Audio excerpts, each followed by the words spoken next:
નમસ્કાર બાળ મિત્રો, લાસ્ટ લેક્ચરની અંદર આપણે આપણું જે ચેપ્ટર ચાલી રહ્યું છે, ચેપ્ટર નંબર 4 ઉષ્મા, એની અંદર આપણે મુખ્યત્વે મેં તમને કેટલાક મુદ્દાઓ સમજાવેલા કે જેની અંદર આપણે એક તો પહેલાં તો ઋતુ પ્રમાણે આપણા પોશાક કઈ રીતે હોય છે, ઋતુ પ્રમાણે અથવા જે મોસમ હોય એ પ્રમાણે તાપમાનનો ફેરફાર કેવો હોય છે એ, ત્યારબાદ પદાર્થ છે ઠંડો છે ગરમ છે કઈ રીતે જોઈ શકીએ છીએ, તો એની આપણે ચર્ચા કરેલી, બરાબર છે. અને લાસ્ટમાં પછી મેં તમને કીધેલું કે એના પછી એક પ્રવૃત્તિ જોવાની હતી, તો આજે જે એ પ્રવૃત્તિ બાકી છે ત્યાંથી આપણે શરૂ કરીએ, જે તમને આપેલી છે પ્રવૃત્તિ 4.1 તરીકે. હવે જો પ્રવૃત્તિ 4.3માં તમને હાથથી જે આપણે પદાર્થ છે, કોઈ પણ વસ્તુ છે એ ઠંડી છે ગરમ છે એ કઈ રીતે ચેક કરી શકીએ, અથવા તો એની અંદર આપણને એ સમજાવવામાં આવેલું છે કે ફક્ત અને ફક્ત સ્પર્શ દ્વારા આપણે એવું કહી ના શકીએ કે જે પદાર્થ છે એ ઠંડો છે કે ગરમ છે, એ દર્શાવવામાં આવેલું છે, બરાબર. હવે તમને મુખ્યત્વે એ પ્રવૃત્તિની અંદર આ રીતે 3 બીકર આપેલા છે, બરાબર, જેમાં બીકર એ, તે બીકર બી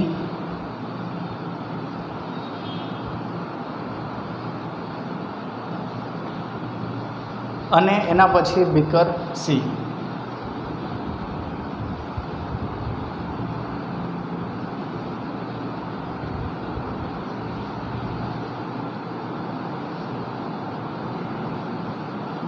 બીકર એ, ત્યારબાદ વચ્ચે જે બીકર છે એ છે બીકર બી અને આ છે બીકર સી.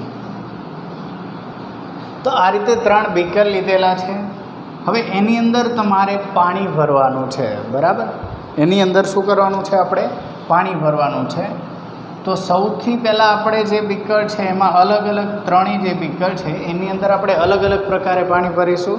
જેમ કે મેં તમને કીધું એ પ્રમાણે સૌથી પહેલાં તો એને લેબલ આપી દેવાના છે, એટલે કે બીકર એ, બી અને આ થઈ ગયું સી, એ પ્રમાણે, બરાબર છે.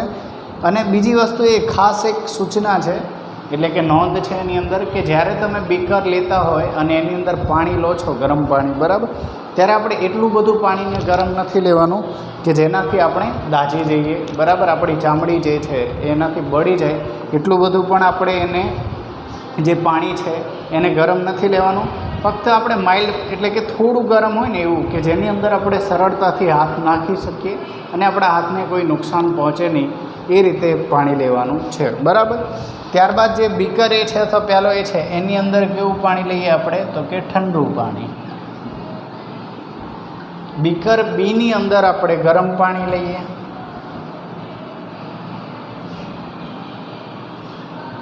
અને જે બીકર સી છે એની અંદર ઠંડુ વત્તા ગરમ, એટલે કે ઠંડુ અને ગરમ બંને પાણીને મિશ્ર કરીએ, બરાબર છે. તો મેં કીધું એ પ્રમાણે કે પહેલો એ જે છે બીકર એ, એની અંદર ઠંડુ પાણી, બીકર બીની અંદર ગરમ પાણી, અને એના પછી મેં કીધું એ પ્રમાણે કે જે અડધું ઠંડુ, બીકર સીની અંદર અડધું ઠંડુ અને અડધું ગરમ, એ પ્રકારે એક પાણી લો, બરાબર. હવે શું કરવાનું છે? તો તમારે જે તમારો ડાબો હાથ છે એને તમારે એક બીકર એ છે ને એની અંદર નાખવાનો છે, બરાબર. તમારે જે તમારો હાથ છે એને બીકર એમાં નાખવાનો છે. તો પહેલાં જે ડાબો હાથ છે તમારો એને બીકર એમાં નાખી દો.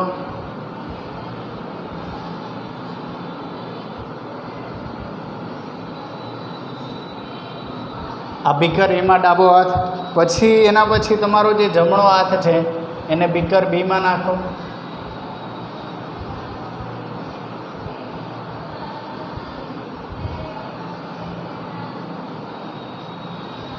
બીકર બીમાં જમણો હાથ,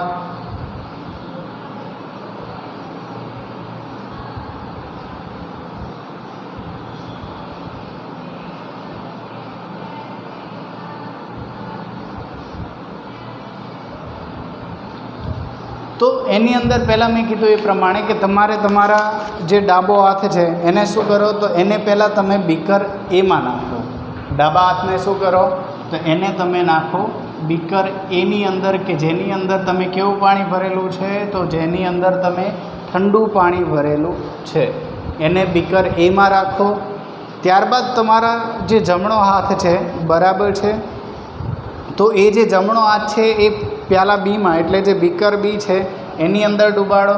એની અંદર આપણે કેવું પાણી રાખેલું છે, તો એની અંદર આપણે જે પાણી છે એ ગરમ રાખેલું છે.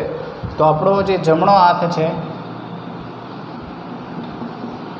એને એની અંદર રાખો, બરાબર છે. પછી શું કરો, તો એને બહાર કાઢી લો. હવે પછી શું કરો કે 1-2 મિનિટ પછી તમે તમારા જે બંને હાથ છે એટલે ડાબો હાથ કે જે આપણે જે ડાબો હાથ છે એ ઠંડા પાણીમાં નાખેલો, જમણો હાથ છે કે જેને આપણે ગરમ પાણીમાં નાખેલો. પછી શું કરો, બંને હાથને એકસાથે આ બીકર સીમાં નાખી દો, બરાબર છે.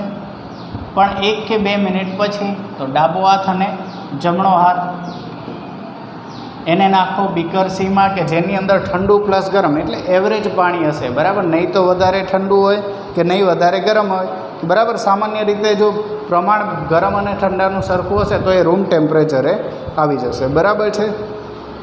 તો એટલા માટે જે જમણો હાથ છે એ મેં કીધું એ પ્રમાણે કે પ્યાલા બીમાં ડૂબાડવાનો હતો અને ડાબો અને જમણો હાથ પછી બીકર સીમાં તમારે ડૂબાડવાનો હતો.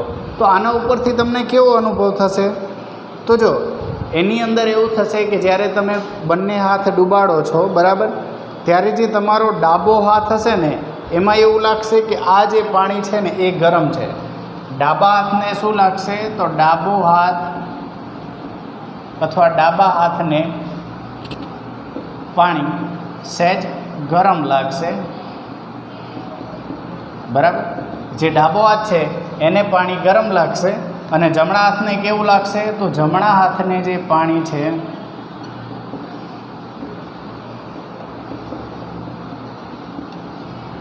એ જમણા હાથને ઠંડુ લાગશે. ઓકે. ડાબો હાથ જ્યારે તમે એ પાણીની અંદર રાખશો ત્યારે તમને એવું થશે કે આ પાણી જે છે સહેજ ગરમ છે અને જમણા હાથને તમે પાણીની અંદર રાખશો તો એવું થશે તમને કે આ પાણી ઠંડુ છે. એનું કારણ શું છે, તો એનું કારણ એ છે કે તમે એની પહેલાં જે ડાબો હાથ છે તમારો એ ડાબો હાથ તમે ઠંડા પાણીમાં રાખેલો, બરાબર. ઠંડા પાણીની અંદર રાખેલો તો તમારા હાથનું જે ટેમ્પરેચર છે અથવા તમારો જે હાથ છે એ પ્રમાણેનો સંવેદનશીલતા હોય દરેકમાં, બરાબર છે. તો એ પ્રમાણેની સંવેદના ઉપજાવશે કે તમને એવું લાગશે જેનાથી કે આ પાણી આ તો છે જ આપણું ઠંડુ, બરાબર. તો આપણું જે તાપમાન છે ને અથવા જે હાથ છે એ પ્રકારના ટેમ્પરેચરે જે ઠંડુ પાણી હતું એને તમારા મગજમાં રાખશે અથવા એવું ધ્યાનમાં રહેશે. પણ જ્યારે એ જ જે હાથ છે આપણો ડાબો હાથ એને તમે જ્યારે આ બીકર સીમાં લાવશો ત્યારે આ જે ઠંડુ પાણી છે એના કમ્પેરિઝનમાં તમને આ પાણી કેવું લાગશે, આ પાણી તમને એવું લાગશે કે આ પાણી તો ગરમ છે. એટલે ડાબો હાથ એવું લાગશે કે આ પાણી ગરમ છે. કારણ કે તમે પણ ટ્રાય કરજો, ઠંડુ પાણી જે છે એની અંદર હાથ રાખ્યા પછી તમે બીજા કોઈ પાણી એટલે કે સહેજ જે પાણી હોય હુંફાળું કે એવું હોય એની અંદર હાથ રાખો અથવા જે બીજું પણ પાણી હોય સાદું પાણી એની અંદર એ હાથ રાખશો તો તમને ગરમ લાગશે. એનું કારણ એ છે કે તમે જે ઠંડુ પાણી પહેલાં એની અંદર હાથ રાખેલો છે પછી તમે બીજા કોઈ પાણીની અંદર એનાથી નીચું ટેમ્પરેચર હોય એના હાથ રાખો તો તમને એ કમ્પેરેટિવલી ઠંડુ એ ગરમ લાગશે. એ જ રીતે તમે બીકર બીની અંદર ગરમ પાણી હતું એમાં તમારો જમણો હાથ રાખેલો, બરાબર. તો જમણો હાથ જે છે હવે મેં તમને કીધેલું કે બહુ વધારે ગરમ કરવાનું નથી. તો બીકર બીની અંદર મેં તમને કીધું હતું કે ગરમ પાણી છે એની અંદર તમારો જમણો હાથ છે એ જમણા હાથને પછી તમે અહીંયા રાખશો ને જે આ બીકર સીની અંદર ત્યારે તમારે એવું થશે કે એ જે જમણો હાથ છે એને પાણી ઠંડુ લાગશે. કેમ? કારણ કે એમાં ઓલરેડી તમે જે જમણો હાથ છે એને પહેલાં ગરમ પાણીમાં રાખેલો. તો એ જે છે તમને જે વધારે ગરમ પાણી હતું એ તમને યાદ રહેશે. જ્યારે એના પછી તમે આની અંદર પાણીમાં હાથ નાખો છો તો એના કરતાં તો આ પાણી ઠંડુ હશે એટલે તમને કમ્પેરેટિવલી ઠંડુ લાગશે, બરાબર છે. તો એ રીતના બને છે. જ્યારે હકીકતમાં તો આ પાણી વધારે ઠંડુ પણ નહીં વધારે ગરમ પણ નહીં એ રીતના હશે, પણ તમને સંવેદના એ રીતની ઉપજશે એટલા માટે.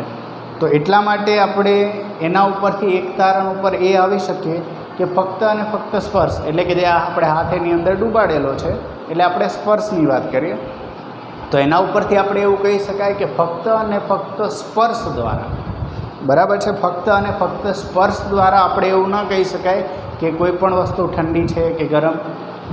અન્યમાં એ પણ છે કે કેટલીક વસ્તુઓ જે છે અતિશય ઠંડી હોય અથવા અતિશય જે ગરમ હોય છે એને પણ આપણે આપણી સ્કિન પર જે અડવા ના દઈએ તો વધારે સરળ રહે. કારણ કે વધારે ગરમ જે હોય તો એનાથી પણ તમારે દાઝવાનો અથવા બળવાનો ભય રહે, અને જે ઠંડી વસ્તુ છે એનાથી પણ તમને વધારે સમય એની અંદર હાથ ના રાખવો જોઈએ. મેં તમને કીધું હતું કેટલાક જે છે લિક્વિડ્સ હોય ને એનું ટેમ્પરેચર કંઈક વધારે માઇનસમાં હોય. મેં લિક્વિડ નાઇટ્રોજનની વાત કરી, એને વધારે સમય હાથ ઉપર રાખો તો પણ એ તમારા હાથ માટે નુકસાનકારક છે. તો એટલા માટે આપણે એને વધારે સ્પર્શ દ્વારા આપણે અનુભવતા નથી, અને સ્પર્શ દ્વારા આપણે એવું સામાન્ય રીતે જો ગરમ ને ઠંડુ હોય તો આપણે એનો સ્પર્શ કરીને કહી શકીએ, પણ કેટલીક વાર એની અંદર પણ આપણે ભૂલ થતી હોય છે. તો એટલા માટે જ મેં કીધું એ પ્રમાણે કે જો ફક્ત સ્પર્શની વાત કરીએ તો એનાથી આપણે કમ્પ્લેટ એ ગરમ છે ઠંડુ હોય આની અંદર પણ તમને એ ભૂલ થાય છે, બરાબર, કે જેની અંદર ખોટી રીતે આપણે જોઈ શકીએ છીએ અથવા એવું લાગે છે આપણને કે જે અનુભવ છે, તારણ છે એ ખોટું છે, બરાબર છે. તો એવું કેટલીક વાર એ થતું હોય છે. તો એના માટે થઈને જ કે પદાર્થ ગરમ છે, કેટલો ગરમ છે, કેટલો ઠંડો છે એ સ્પર્શ દ્વારા આપણે ઓછું કહી શકીએ. હવે જો એની કરતાં આપણા પાસે એક પદાર્થ ઠંડુ છે કે પદાર્થ ગરમ છે એને તાપમાનમાં માપવામાં આવે છે. તો એ પદાર્થનું તાપમાન ચેક કરવા માટે, બરાબર, તો જો મેં કીધું એ પ્રમાણે કે પદાર્થનું ગરમ કે ઠંડા હોવાનું પ્રમાણભૂત જે માપન છે એને તાપમાન કહે છે. કે પદાર્થનું ગરમ કે ઠંડા હોવાનું માપન તાપમાન તરીકે ઓળખાય છે, બરાબર. પદાર્થનું ગરમ કે ઠંડા હોવાનું જે માપન કરીએ એને તાપમાન તરીકે ઓળખાય છે. એ જે માપન છે એને તાપમાન કહેવાય છે. ઓકે. અને બાકી જે છે એના પછી એ જે તાપમાન માપવાનું પણ એક સાધન છે. તો તાપમાન માપવાનું સાધન છે, તો તાપમાન માપવાના સાધનને મેં કાલે પણ તમને એના વિશે કીધેલું, થર્મોમીટર કહે છે. તાપમાન માપવાના સાધનને શું કહેવાય છે? એને થર્મોમીટર કહેવાય છે. એને તમે અલગ પણ લખી શકો, થર્મો એ રીતે.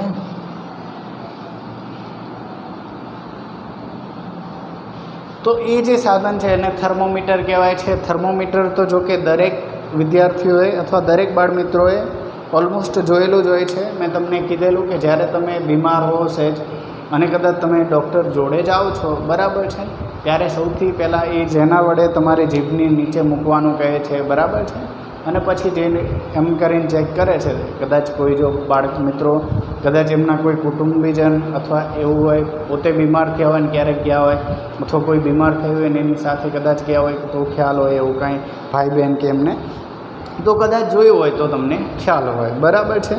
તો એ જે સાધન છે એને થર્મોમીટર કહે છે, બરાબર. તો એ તાપમાનનું, એના વડે તાપમાનનું માપન કરવામાં આવે છે.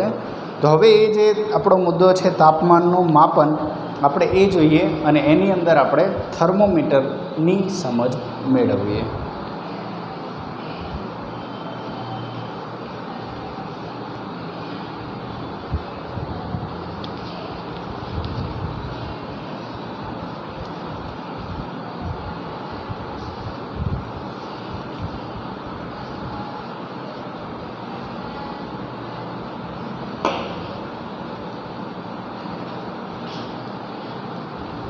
તો બાળમિત્રો, જે પ્રમાણે મેં તમને કીધું કે તાપમાન જે માપવા માટેની વાત છે અથવા તાપમાન માપવા માટેનું જે સાધન છે એ થર્મોમીટર છે. તો થર્મોમીટરના પણ પ્રકાર હોય છે.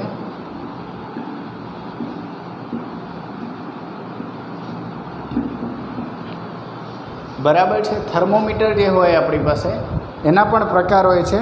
તો તમને મેં કીધું એ પ્રમાણે કે જ્યારે કોઈને તાવ આવ્યો હોય અથવા શરીરનું તાપમાન ગરમ થઈ ગયું હોય ને એ રીતે જ્યારે પણ ડૉક્ટર જોડે જાઓ ત્યારે એ થર્મોમીટર વડે માપવામાં જે સાધન આવે છે એને જો કે બે અલગ અલગ પ્રકાર હોય છે. એક લેબોરેટરી થર્મોમીટર જે અલગ હોય છે, પણ તમે જ્યારે ડૉક્ટર જોડે જાઓ અને એ જેનાથી ચેક કરે છે ને, તો એને તમે અથવા એને ક્લિનિકલ થર્મોમીટર કહેવાય છે. એને શું કહેવાય છે? ક્લિનિકલ થર્મોમીટર, કે જેને તબીબી થર્મોમીટર પણ કહી શકાય છે. બરાબર, એને તબીબી થર્મોમીટર પણ કહેવાય છે, કે જેનો ઉપયોગ ક્લિનિકલ એટલે ક્લિનિકમાં અથવા તો તબીબી એટલે કે જે આપણું આ તબીબો વાપરે, તબીબ એટલે ડૉક્ટર, તો એ ફિલ્ડમાં મેડિકલ ફિલ્ડની અંદર પણ એનો ઉપયોગ થાય છે. બરાબર. હવે જો તમને કીધું છે કે જો તમારી પાસે અહીંયા પાઠ્યપુસ્તકમાં કે જો તમારે પાસે ના હોય તો તમે આસપાસથી પણ એને જોઈ શકો છો. એને તમારા હાથમાં રાખો અને પછી નિરીક્ષણ કરો અને પછી એને ધ્યાનથી એને ઓબ્ઝર્વ કરો. જો હું તમને અહીંયા ક્લિનિકલ થર્મોમીટર કેવું હોય છે, જેની તમને પાઠ્યપુસ્તકમાં પણ આકૃતિ આપેલી છે. બરાબર છે. તો એ પાઠ્યપુસ્તકની અંદર પણ જે આકૃતિ આપેલી છે એને જોઈને એના વિશે ધ્યાન દો. અહીંયાથી ધ્યાનથી જુઓ એને, અને અહીંયા પણ હું એને દર્શાવું છું.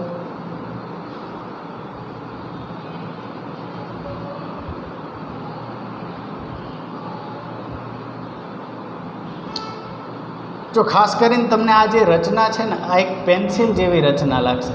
બરાબર. તમને જે આ થર્મોમીટર છે એ જોઈને એવું લાગશે, તમને પાઠ્યપુસ્તકમાં એ આપેલું છે ને, તો તમને જોઈને તો એવું જ લાગશે કે આ જે રચના છે અથવા અહીંયા જે આ થર્મોમીટર છે એ કેવું છે, તો તમને જોઈને એવું જ લાગશે કે આ પેન્સિલ છે. બરાબર છે.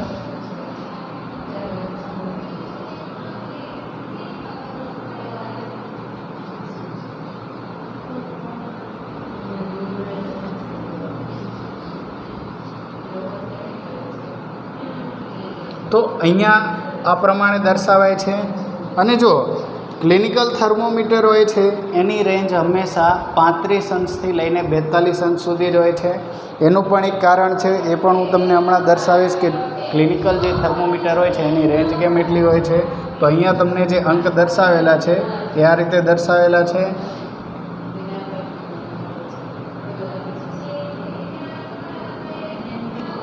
30, 36, 37, 38, 40, 41 અને 42. તો આ રીતે તમને જે ક્લિનિકલ થર્મોમીટર હોય છે એમાં આ રીતે તમને માપ આપેલા હોય છે. બરાબર છે. અને એની વચ્ચે તમને 10 કાપા આપેલા હોય છે, કે કોઈ પણ જે એક અંક અહીંયા આપણે જોઈએ 36 ત્યારથી લઈને 37ની વચ્ચે તમને 10 કાપા જોવા મળે છે. 1, 2, 3, 4, આ પાંચમો, 6, 7, 8, 9.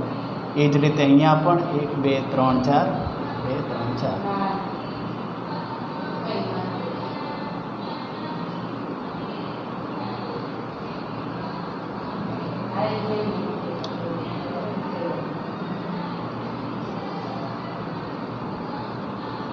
અહીંયા પણ આ જ રીતે કાપા આપેલા હોય છે. બરાબર છે. તો મેં કીધું એ પ્રમાણે જે થર્મોમીટર હોય છે એની અંદર આપણી જોડે અથવા આપણને આ રીતે કાપા આપેલા હોય છે. સામાન્ય રીતે બીજી બાજુ જે છે એ ફેરનહીટમાં પણ આપેલા હોય છે. બરાબર. પણ મેં કીધું એ પ્રમાણે આપણે જે ઉપયોગ છે એ ખાસ કરીને સેલ્સિયસનો કરીએ છીએ. ઇન્ડિયામાં મેં તમને પહેલાં પણ ગઈકાલે લાસ્ટ લેક્ચરમાં કીધું હતું કે વધારે પડતો જે આપણે ઉપયોગ છે અથવા એકમ જે છે આપણો, એ આપણે વધારે પડતું આપણે એને તાપમાનમાં દર્શાવીએ છીએ. એટલા માટે આપણે ફેરનહીટનો ઉપયોગ નથી કરતા. તો એટલા માટે જ આપણે અહીંયા સેલ્સિયસમાં દર્શાવેલું છે. તો અહીંયાથી જે છે 35, 36, 37, 38, 39, 40, 41 ને 42 આ રીતે હોય છે. તો આની અંદર જે છે આ જે ભાગ છે ને એને તમારા જીભની નીચેની તરફ રાખવાનું કહેવામાં આવે છે ડૉક્ટર દ્વારા. અને જ્યારે તમે એ રાખો છો ત્યારે શું થાય છે, તો આની અંદર આ જે પદાર્થ રહેલો છે આને મર્ક્યુરી કહે છે. મર્ક્યુરી અથવા તો આને પારો કહેવાય છે. બરાબર. આ જે પારો અથવા મર્ક્યુરી હોય એનો શું થાય, તો અહીંયાથી જે પ્રમાણે તમે એને જીભની નીચે રાખો છો ત્યારે શું થશે, તો એનું તાપમાન થોડું વધશે. એટલે કે અહીંયાથી જે છે એ જ્યારે રૂમ ટેમ્પરેચર હશે અથવા જ્યારે એ ટેમ્પરેચર વગર હશે ત્યારે અલગ હશે, પણ જ્યારે તમે એમને જીભ નીચે રાખશો ત્યારે એ કાપો કંઈક આ રીતે આગળ વધશે. તો જે પ્રમાણે એ આગળ વધે છે બરાબર, એ પ્રમાણે તમે તમારું રીડિંગ જોઈ શકો છો. જેમ કે સામાન્ય રીતે એ કાપો આટલે અટકે, જો કોઈ તમે એમને હોય ને તો અહીંયા સુધી એ કાપો પહોંચે છે. એટલે આ કાપા સુધી એ પારો પહોંચે છે. તો પારો જે પ્રમાણે તમારા શરીરનો ઉષ્મા અથવા જે પ્રમાણે તમારા શરીરની ગરમી વધારે હશે એટલું આ કાપો ઊંચો, અહીંયાથી જે આ પારો છે એ એનાથી વધારે ઊંચો જતો જશે. તો જો એ અહીંયા આવીને અટકે છે, તમને પછી તમે એને આ રીતે ચેક કરશો તો એ અહીંયા આવીને અટકે છે, એનો મતલબ કે તમારા શરીરનું તાપમાન અત્યારે 37°C છે. બરાબર, એ વખતે એટલે કે જ્યારે માપવામાં આવે ત્યારે તમારા શરીરનું તાપમાન 37°C છે. તો એ રીતે તમે ક્લિનિકલ થર્મોમીટર આવું કંઈક હોય છે. બરાબર, હવે એનું તમે ઓબ્ઝર્વેશન પણ કરી શકો છો. જો તમને આસપાસમાં ક્યાંય જોવા મળે તો એની અંદર સમાન જાડાઈવાળી પાતળી સાંકડી કાચની નળીના, એટલે જે આ સમાન જાડાઈવાળી અહીંયા જે જાડાઈ છે એ સમાન હશે એવી પાતળી એક કાચની નળી હોય છે, અને એના છેડા પર અંદરના ભાગે ફૂલેલી બલ્બ જેવી અંદરની તરફ જે છે ફૂલેલી બલ્બ એવી રચના હોય છે, અને જેની અંદર મેં તમને કીધું કે મર્ક્યુરી એટલે કે પારો ભરવામાં આવે છે. બલ્બની બહારના ભાગમાં મર્ક્યુરીના બહારનો જે ભાગ છે એની અંદર મર્ક્યુરીનો પાતળો દોરા જેવો ભાગ દેખાય છે. બહાર જે છે એની અંદર આ પાતળો દોરા જેવો ભાગ એની અંદર જોવા મળે છે તમને. એ પારો ઊંચો જાય છે ક્યારે, તો જ્યારે એનું તાપમાન વધારે તાપમાનમાં એને રાખવામાં આવે ત્યારે. બરાબર છે. જો તમને મર્ક્યુરીનો દોરો ન દેખાય તો થર્મોમીટરને બંને હાથમાં પકડી અને પછી એને સહેજ ફેરવો. બરાબર છે. તો જે બાજુ એ દેખાતું હશે એ બાજુની તરફ એને રાખો, પછી તમે એને જોઈ શકો છો. અને એના જે અંક છે એની સપાટી પરના એ પણ તમને જોવા મળે છે, અને જેનું જે માપ છે એ સેલ્સિયસમાં હોય છે. એટલે કે એનો એકમ કેવો છે, તો એનો એકમ છે સેલ્સિયસ. અને લાસ્ટમાં પણ તમને કીધેલું છે કે ક્લિનિકલ થર્મોમીટર 35°C થી 42°C સુધીનું તાપમાન માપી શકે છે. તો એના નીચે ખાસ એક દરેક બાળમિત્રો પાસે પુસ્તક તો હશે જ. બરાબર, જોડે જ્યારે બેસો છો ત્યારે પુસ્તક રાખીને જ બેસવાનું છે. તો એના નીચે અંડરલાઇન કરી દેજો. એક માર્ક માટે ખાસ પૂછાઈ શકે એવી વસ્તુ છે કે થર્મોમીટરની જે રેન્જ છે એ હંમેશા 35°C થી 42°C સુધી હોય છે તબીબી થર્મોમીટર માટે. બરાબર છે, એની જે રેન્જ છે એટલે 35°C થી લઈને 42°C સુધી હોય છે. અને એનું કારણ એ છે કે સામાન્ય રીતે જે મનુષ્યનું શરીર છે એનું તાપમાન ઓછામાં ઓછું 35 અને વધારેમાં વધારે 42 હોય છે. એનાથી વધારે ક્યારેય ન હોઈ શકે. અને સામાન્ય રીતે એનું જે તાપમાન છે એ 35 થી 42ની વચ્ચે જ આવે છે. એટલા માટે એનું તાપમાન 35 થી 42 સુધીનું રાખવામાં આવે છે. બરાબર, અને એની અંદર જે છે તમને ખાસ કરીને સામાન્ય રીતે મનુષ્યનું શરીર 37°C હોય છે. સામાન્ય રીતે જે તાપમાન હોય છે એ 37°C અથવા 35°C હોય છે. ઓછામાં ઓછું 35, પણ જે કહેવાય ને સરેરાશ ટેમ્પરેચર એ 37°C હોય છે. બરાબર, હવે એની સાથે સાથે એના પછી થર્મોમીટર તો આપણે જોયું, પણ એનું વાંચન કઈ રીતે કરવું, આ જે થર્મોમીટર છે એનું વાંચન કઈ રીતે કરવું, તો એના માટે પણ તમને જે થર્મોમીટર આપેલું છે એની અંદર બે મોટા અહીંયા જે અંકો છે બરાબર છે 35 થી 36 એ દર્શાવેલા હોય છે. એ તો દરેકને ખ્યાલ આવે, જોવા મળે જ તે. બરાબર છે. વળી તેમના ભાગમાં કુલ કેટલા વિભાગો આવેલા છે એની જે બે અંક છે એની વચ્ચેની વાત કરીએ તો સૌથી પહેલાં તો જે મોટા કાપા છે એનો તફાવત તો 1 ડિગ્રી છે, કારણ કે અહીંયા 36 છે, અહીંયા 35 છે. તો 36 ઓછા 35 અંશ કરો એટલે 1 ડિગ્રી આવે. તો આટલો જે તફાવત છે ને એ 1 ડિગ્રીનો છે, 1 અંશનો. બરાબર, એ જ રીતે દરેક માટે પણ 1 અંશનો તફાવત જોવા મળે છે તમને. બરાબર, અને બે અંક જે મોટા અંક છે એની વચ્ચે કુલ નાના વિભાગની સંખ્યા જો 5 હોય, એટલે જો અહીંયા તો ચલો 10 છે, પણ કદાચ એવું બન્યું હોત કે ચલો આ ભાગ છે ને એ 5 છે, ઓકે, જો 1 2 3 4 ને 5 ફૂટ, 1 2 3 4 ને 5. જો આ રીતે 5 હોત ને તો એનો મતલબ આખાનું માપ છે 1 ડિગ્રી અથવા 1 સેલ્સિયસ, એના ભાગ્યા 5 થાય એટલે આનું માપ 0.2 અંશ જેટલું થાય. એક કાપાનું માપ અહીંયાથી આટલું માપ એ તમને 0.2 અંશ જેટલું જોવા મળે. બરાબર છે. જો કાપાની સંખ્યા 5 હોય તો 10 હોય તો એની સંખ્યા 1 અંશ ભાગ્યા 10 એટલે 0.1 અંશ પણ જોવા મળે. બરાબર. જો કાપાની સંખ્યા 10 હોય તો ખાસ કરીને એને 5, એના જે વચ્ચે કાપાની સંખ્યા છે એ વધારે પડતી 5 જ હશે અને એના વચ્ચેનો જે તફાવત છે એ 0.2 અંશ સેલ્સિયસનો હોય છે. ખાસ કરીને જ્યારે પણ તમે ક્લિનિકલ થર્મોમીટર યુઝ કરો છો ત્યારે તમારે એને જંતુનાશક એટલે કે એન્ટિસેપ્ટિક લિક્વિડ જેને કહેવાય છે, જંતુનાશક પ્રવાહી કહેવાય છે, એના વડે પહેલાં સાફ કરવું જરૂરી છે. બાકી જે છે જો એ ન કરવામાં આવે તો જેમ કે તમે મોઢામાં એને રાખેલું હોય, બરાબર, જીભ નીચે, તો એ દૂષિત થાય છે. પછી અન્ય પાસે પણ જાય તો અન્યએ પણ એ રીતે રાખેલું હોય તો એટલા માટે એ દૂષિત હોય છે. તો પહેલાં એને જંતુનાશકથી સાફ કરવું જરૂરી છે. બરાબર.